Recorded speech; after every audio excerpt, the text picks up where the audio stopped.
Hi, you guys. Welcome to my channel. My name is Karen Ott, and these are Karen's Oddities. If you're new here, welcome. If you're returning, welcome back. Regardless, I do want to ask that you give this video a thumbs up, comment your thoughts below, even if you disagree with my content, and share this channel or video with someone that you know, as I'm confident there is something here that they can benefit from. Let's get into today's video. I have my notebook here that I referenced in several of my other videos because it has some of my notes that are going to guide today's discussion. So today I want to talk a little bit about social media, more specifically Instagram, and the fact that I've officially reached my 1-year mark being off of Instagram. I want to talk a little bit about why I decided to do that, how I think it's impacted my life. And I also want to talk about what are the things I miss the most from being on Instagram, and kind of the downside of not being on social media, if there are any downsides, which I was able to identify kind of a few of them.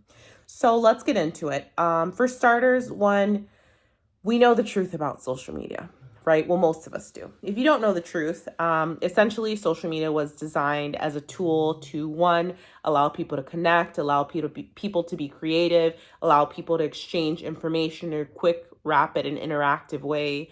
And it's a form of entertainment, essentially, right? You get your memes, you get your videos, you get your music, you get your pop culture content, fashion, drama, etc.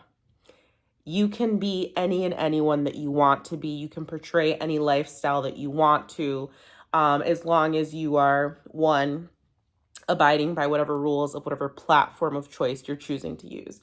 However, with all of that, right, with posting and submitting and uploading content, there's a certain level of gratification that we get from using it, which could be the comments that you get, whether that's DMs or direct comments, the likes, the friend requests, the popularity, whether that's followers, subscribers, etc.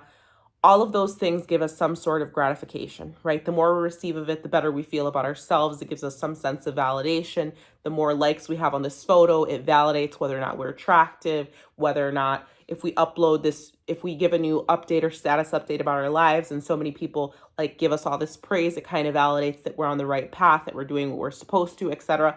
And all of that validation and gratification essentially helps release dopamine levels. And dopamine is a positive chemical agent in our brains that can help link things, not help, but it essentially makes things more addicting, right? So different drugs provide dopamine, different interactions provide dopamine, and social media is one of those things that has scientifically been proving to create dopamine, increase dopamine levels in our brains, which essentially makes it more addicting, right? So we know it's addicting. We've been there, done that. If you're addicted now, good luck to you. I hope you find your way out of your addiction. I found my way out of my Instagram addiction, but I replaced it with other addictions, which I'll talk about a little bit later. Okay, so about a year ago in April of 2023, I decided that I wanted to take a break from Instagram. I've done this in the past. Typically my breaks, usually I'll do 30 days, or I would do 3 months. And every time I do it, I wanted to do it a little bit longer because, one, I like to challenge myself. I like to remove things that I enjoy or deprive myself of things that I enjoy, because in my mind, it's kind of I want to see how much I can handle. I want to see how far I can go. I want to see how disciplined I can be. And the more disciplined I can be for a longer period of time, that in turn to me shows growth, and it shows that I'm maturing and developing, and I don't want to depend on anything or anyone. So that's why I do these little challenges. So that was the first reason. One, I had already done it for a couple of months. I'd done it for 6 months. I wanted to see, well, can I do it for a year? And it was difficult. Trust me. There were several times, and even I think last month or the month before, I told my boyfriend, I'm like, I think I want to reactivate my Instagram. There are several things that I miss about Instagram and several thoughts that I had where I'm like, I think I'm going to go back on Instagram. But the first thing was, I wanted to challenge myself. I wanted to remove this distraction from my life so I can focus. One of my very first videos that I posted on this channel was regarding me essentially starting my healing journey and removing all these things that were just distracting me from obtaining bigger goals. One of my bigger goals was purchasing my home, which I did in September of 2022. And I told myself for that one, I gave up sex until I found a home, and I didn't have sex until I found a home. If you're interested in that video, I'll link it below. But yeah, so it's like when I knew I had these goals and I had these distractions in my life, one of them being Instagram, I said, you know what, we're going to cut out Instagram. Just like I cut out sex, just like I cut out TV for a while. I've cut out different things out of my life. And I just see it as essentially a form of personal development. So I wanted to better develop myself and see how disciplined I could be. I wanted to reduce distractions so I could not just be more focused on my personal goals, but also be focused in my professional life. So like my job, my work. I didn't want to always feel the need to pick up my phone and scroll or go down a rabbit hole of like looking at memes or looking at posts. And more importantly, so there was that side of it. The other side of it is I wanted to remove access to certain people from being able to contact me. Like we all know there are people that don't have our personal numbers. They don't know us in the real world. They don't know where we live. They cannot reach us, right? There's no other way that they can contact us except for online. I didn't have any, I mean, I have had like trolls and stuff online, but nothing crazy.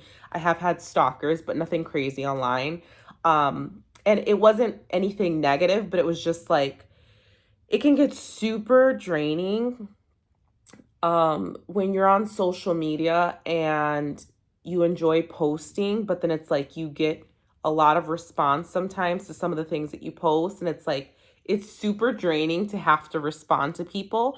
And I've heard about other people that have given up social media, or like content creators. I don't consider myself a content creator, although I'm creating content right now. But it's like I've heard this a lot where it's like it is super draining when you post stuff and people respond to you and then like people are pissed at you for not responding to them or not answering them. And it's just like I have a life. Like my priority is not responding to my DMs. And I'd have situations where people would literally get upset at me. And I'm just like, this is annoying. This is frustrating. This is draining as hell. So I'm like, you know what? I need to just close this and like eliminate any access from some of these people from reaching me because it's like depleting me. And the last thing was privacy. When I was on Instagram, I did post quite a bit, but I feel like my posts on my story were pretty vague. They were usually like funny things or like informative things. Sometimes it was a selfie, but I wouldn't really share a lot about where I worked, where I lived. I mean, people that knew me knew where I lived, but it's like I wasn't giving a lot of intricate details. Like you'd know about my dogs, you'd know a little bit about kind of the type of work that I did. But I just wanted to kind of live off the radar. It's pretty cool when you do that. If you're someone that like posts a lot, it's pretty cool on the opposite end when you stop posting as much, when people don't really know what you're up to, where you have people essentially wondering like, hey, I wonder where so-and-so's at, or hey, I wonder how so-and-so's doing. It's like taking your privacy back that you had given to all these random strangers on the internet. So I really wanted to increase my level of privacy. So I mentioned the why I did it. So what have I accomplished since? What's changed since then? I think the primary thing that I noticed, right, my focus has increased, right? I noticed that once I eliminated this distraction, I was able to accomplish getting my home. I was able to accomplish focusing on personal goals that I had that have really just been sitting on the back burner. I found that as I removed Instagram, I was more likely to just enjoy the moment, whatever that meant, right? If that's like sitting down and like my dog comes on me, sits on my lap and wants me to like pet him, then I was better able to enjoy that. If I went out for a walk, I was better able to enjoy nature. If I was sitting talking to my mom, I was better able to enjoy and be focused on that. I just found myself enjoying the moment more and just being more appreciative of whatever's around me or whatever I have going on in my life at that moment. I also found that removing Instagram helped force me to kind of like just be better at socializing in general in person. I know that recently there have been studies that show that a lot of people, especially like this generation, Bubby, come here, especially this generation, they have a lot of trouble communicating with people in person because they're so far removed. Everything is happening digitally. And talking to people in person is different than talking to people online. People have facial cues. There's like moments and pauses in conversation in person that you can't really feel and see when you're talking to someone in a DM or when you're texting with someone. So my social awkwardness kind of went away. I'm still a little bit awkward, but not socially awkward, just awkward. It's kind of a part of who I am. But I'm just better at carrying conversations in person. It doesn't give me as much anxiety. And I'm more present in these conversations as well. How many times have you guys been in the middle of a conversation and like someone is scrolling on their phone? Like I used to be that person. I'm sure you've been that person. You've been around people like that. And it's just like, put the phone down. Let's have a conversation. Let's talk about things. Like the phone doesn't always have to be in our hands. We don't always have to be scrolling. There's a time and a place for things. Next thing that I noticed, well, I mentioned this already. I noticed and appreciated the small things. So it's like, I think when I had social media, because we're so bombarded with like information, our brains get like fuzzy and you miss like all the small things. So for example, like the other day, I was sitting on my couch and I was working from home and I looked out the window and I'm like, there's so many butterflies this season and or this like spring. I have never noticed this many butterflies, right? But it's like, I think that had I had Instagram, I have less moments to notice the small things because I'm so like locked into my phone. And that's something that I've noticed. It's like now that I'm not as locked into my phone, I see things differently. I notice things more than I did in the past. And I apologize that I'm a bit nasally. I think I have allergies. I don't know what these are. I was more inclined to start exploring some of my interests. So I traveled to 13 different places. I think I traveled the most than I ever have. I started cooking more. I started learning and practicing things that I wanted to learn. So I started practicing Portuguese. I started reading more, listening to more audiobooks. So I found other more productive things to do with my time than to be scrolling and posting on Instagram. I didn't have posting pressure anymore. I will say, as I got off of Instagram, I was still thinking with like an Instagram mindset of like, oh, before I eat, I need to take a picture, which I still do that. Like before I eat, I take a picture of my food, especially if it's like a nice setup. When I get dressed up and I'm out, I still take photos because I want to hold on to those moments. I'll send them to my mom or like my family. I still take photos and I still am posy like if it's Instagram, but it's less posting pressure. Like I don't feel like I have to document every single thing and post it online as I would have felt when I still had an Instagram. Um, what else has changed? There are less unrealistic expectations, right? When I look at my body, I think I feel more comfortable in my body. I feel more comfortable with my skin, with my face. I don't wear makeup as often. When I take pictures, I'm okay keeping unfiltered pictures. I don't need to put the filter on everything anymore. So I think that's also a great benefit over time. It takes time for that one to taper off because we get so used to using filters. We get so used to like doing certain poses and getting certain angles for the Instagram. But over time, that goes away. And I love not having that pressure of like having perfect photos anymore. It's okay. We're human and we're not always going to look picture perfect. And the next thing that I noticed changes, I just have more privacy, right? I love the fact that not everyone knows what I'm up to, where I'm working, who I'm doing, who I'm with, where I'm at, where I'm traveling to, what I'm driving these days. You know, I'm living under the radar and I really like that because I just feel more at peace knowing that not everyone knows my business. Not everyone can reach me or get to me. In order to reach me, you have to know my full name.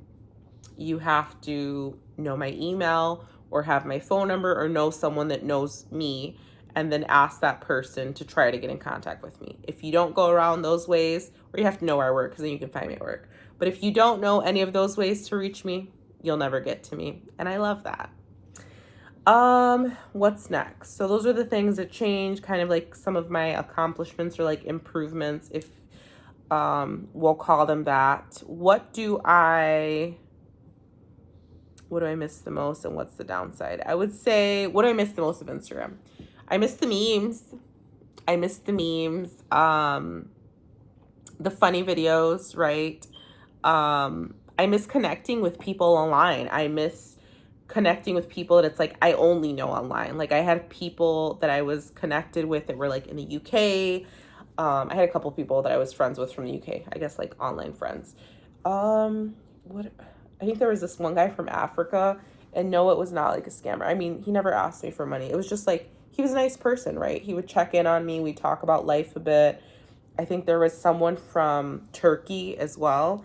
Like you can just connect with people from all over the world. And I thought that was really cool, especially when it was just like genuine, nice, positive conversation. I'm a social person, so I like talking, clearly. I mean, I have these videos where I just talk on and on. But it's nice to socialize with people, especially people that don't live in the same places that you do, because they sometimes have different mindsets and views on the world. And it's like, it's just nice to have pen pals, per se. I miss the validation. I'm gonna be honest. I miss the validation. I didn't have a huge following on Instagram. I think I had like 1,400 or maybe 1,300 followers, which is nothing in comparison to like how things are now. But yeah, I miss posting photos and getting a bunch of likes and comments and people telling me how pretty I am and praising me and the emojis and asking me to marry them. I'm not saying all of the comments were like that, right? But it's like I miss those. I miss the validation of like knowing that I am attractive and having that validated by the response that I get by posting. I'm gonna be completely honest. I miss that. I miss because, well, you can still get attention in person, but the attention that you get online is not as much as you get in person, right? Like people are more willing to say things and comment, and like it's simple to give a heart or to drop a emoji in a comment section. It's easier to do that than it is for a stranger to just approach you and tell you like you're beautiful or something like that. I miss the filters. The filters would do wonders. The filters would do wonders. The filters were fun to play with, and they would do wonders when I wanted to look a little bit more chiseled or couture. Some of those filters were pretty good. And you know, these are probably silly things that I miss, but I'm just being completely honest with you guys. This one is funny. It says, I miss feeling prettier, right? So, I do think I'm pretty. However, online response to things, like I said, it's very different. And I kind of miss those feelings, right? Where it's like now I think I'm still attractive. I feel attractive, but I'm seeing myself fully and always in like my regular form. Like I'm not trying harder to look better or to give off a certain vibe or an aesthetic or putting a certain filter or lighting or coloring on it to like make it pop or stand out more. And I think that when those things were happening online, I could potentially tend to feel prettier because of the response that I was getting. And I miss the likes. Which this kind of all goes with the validation, feeling prettier, the filters, likes, etc. What's the downside of not being on Instagram? There aren't many downsides, but I will say when I was dating still, and I would like tell people that I didn't have social media, like people thought that was weird. Especially when I was on like dating apps, like people thought, I don't know if I was like a catfish, I could be a man. I don't know what they were thinking, but they're like, that's weird. I think that they don't trust people nowadays that say that they don't have social media. Although I have heard that it's becoming more and more common for people to go on like these social media detoxes or breaks. So who knows, maybe it'll become more normal for people not to have social media. But I know that people would find that very weird when I would tell them that. I'm just like, I'm on a break from social media. Like, what's so strange about that? Oh, this says compared to filters. I will say, I mean, I don't have filters. There are filters on our phones, but they're not the same as the filters you can find on Instagram.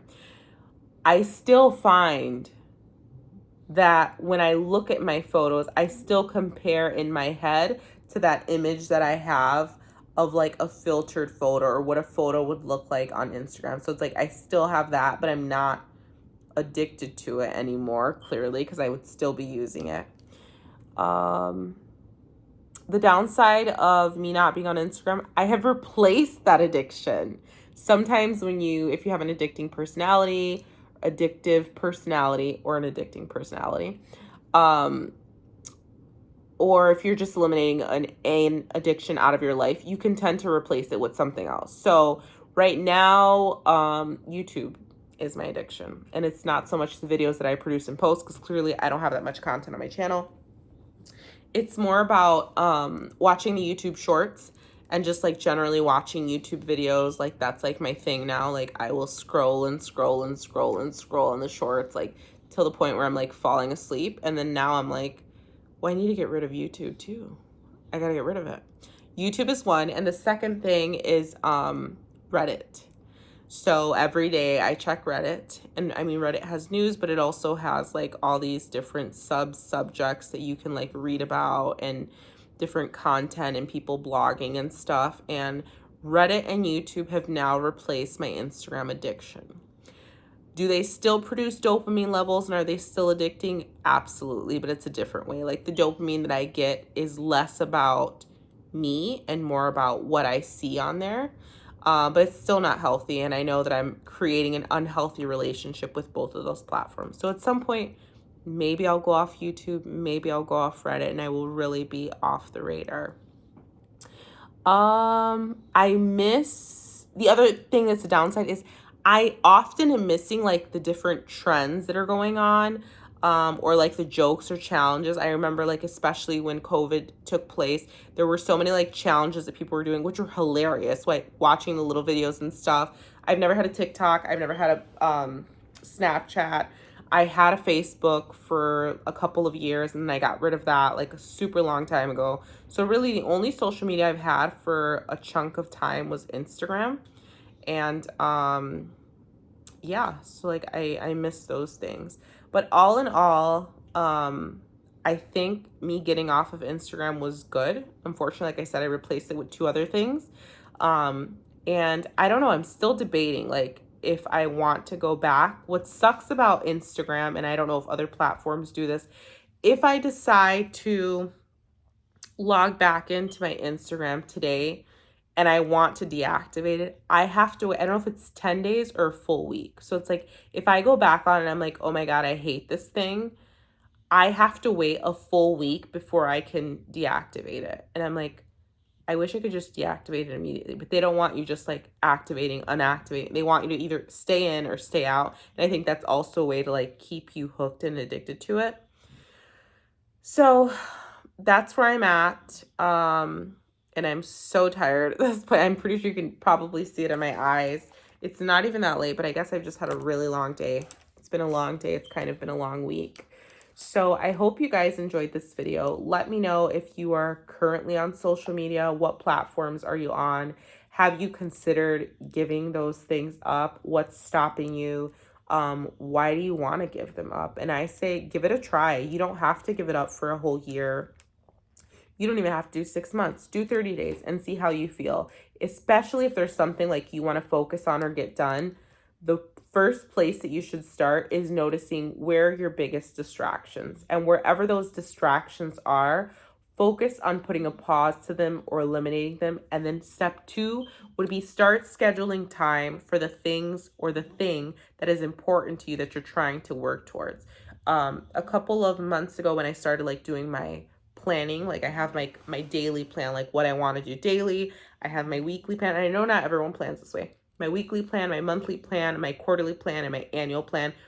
And in my calendar, I have blocked off every single day of the week. I put an hour of time that is for personal development. So that could mean going to the gym, that could mean meal prepping, that could mean reading a book, that could mean going to get a massage, that could mean taking a nap, whatever personal development means for you. That could be attending a class, etc. Whatever that means for you, start carving out the time to focus on the things that you want.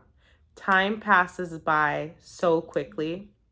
And what sucks is sometimes you just look up and so much time has passed and you could have accomplished and done so much if you just put your phone down, make some time to focus on whatever it is you want to get done.